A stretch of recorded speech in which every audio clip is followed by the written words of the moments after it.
Hello dear students, welcome back to my channel Physics SPC Thermodynamics का एक question. The work done during the cyclic process shown in the diagram. चार चौथ इधर ये figure दे रखा है. जैसे जानते हैं कि साइक्लिक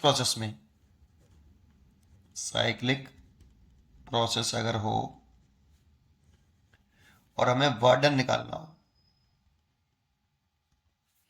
तो एरिया इनक्लोज्ड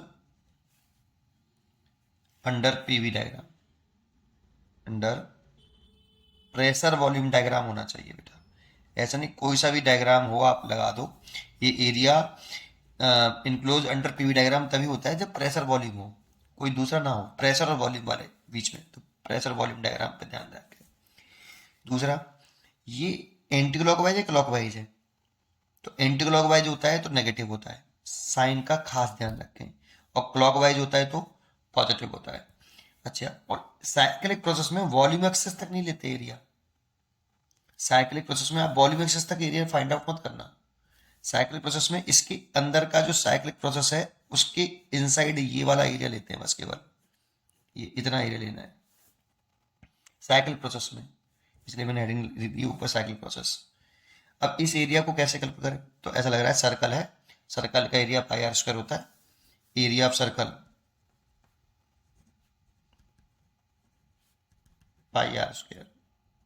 बट इंपॉर्टेंट ये है यहाँ पर कि देखो ये डिस्टेंस आ गई, ये यहाँ से लेके यहाँ तक ये वी नॉट है, और यहाँ पे ये डिस्टेंस 5 वी नॉट है, तो ये डिस्टेंस हो जाएगी 4 वी नॉट. तो इसकी जो हॉरिजॉन्टल रेडियस है ये वाली, ये 2 वी नॉट है हॉरिजॉन्टल रेडियस.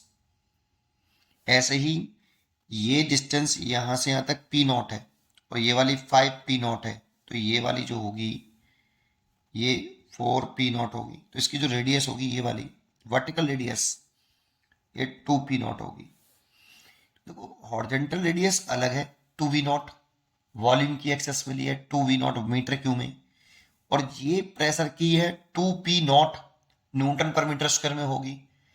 हॉरिजॉन्टल रेडियस और वर्टिकल रेडियस तो अलग है, तो फिर कौन सी रेडियस पुट करें. सर्कल दिख रहा है तो एक्चुअल में ये सर्कल जैसा बना दिया है, लेकिन इसकी हॉरिजॉन्टल रेडियस और वर्टिकल रेडियस अलग है. तो इस वाली सिचुएशन में ये इलिप्स जैसा होना चाहिए. जानते हो, अगर इलिप्स की हॉरिजॉन्टल रेडियस और वर्टिकल रेडियस बराबर कर दी जाए तो वो सर्कल जैसा दिखाई देता है. इलिप्स की एक कंडीशन है, अगर horizontal radius vertical radius semi major axes और सेमी माइनर एक्सेस इक्वल कर देते तो वो सर्कल बन गया. तो ये एलिप्टिकल पाथ होना चाहिए बेटा. अब जरूरी नहीं कि ऐसे ही बनाए, सेमी मेजर एक्सेस ही को इसको बड़ा करें इसको छोटा करें, ऐसा कोई जरूरी नहीं है, क्योंकि जानकारी नहीं है बेटा यहाँ पे. बट ये सेमी मेजर एक्सेस होती है ए, और ये सेमी माइनर एक्सेस होती है बी, और ये इसका सेंटर है. और इसका जो ये एरिया होता है, ये पूरा एरिया, ये हमें लर्न होना चाहिए. एरिया ऑफ इलिप्स जो होता है ये पाई ए बी होता है बेटा. अब इसमें आप इसको सेमी मेजर एक्सेस मान लीजिए, इसे सेमी माइनर एक्सेस मान लीजिए, और निकाल लीजिए वर्डन पाई ए बी. लेकिन अपनी तरफ से माइनस साइन क्यों लगाया, क्योंकि ये एंटी क्लॉकवाइज है. क्लॉकवाइज होता तो पॉजिटिव लेते हैं. तो माइनस का पाई ए देखें तो इसको ए कंसिडर कर लेते हैं, कितना हो गया 2 वी नॉट, और इसे बी मान लेते हैं, कितना हो गया 2 पी नॉट.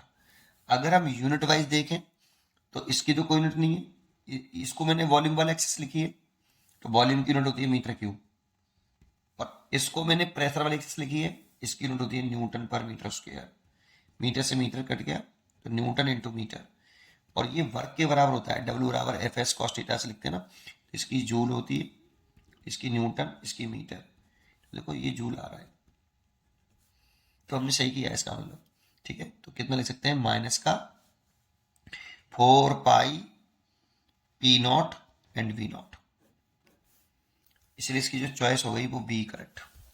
उम्मीद करता हूँ कि आपको ये जरूर समझ में आया होगा. पढ़ते रहिए और खुश रहिए. Thank you.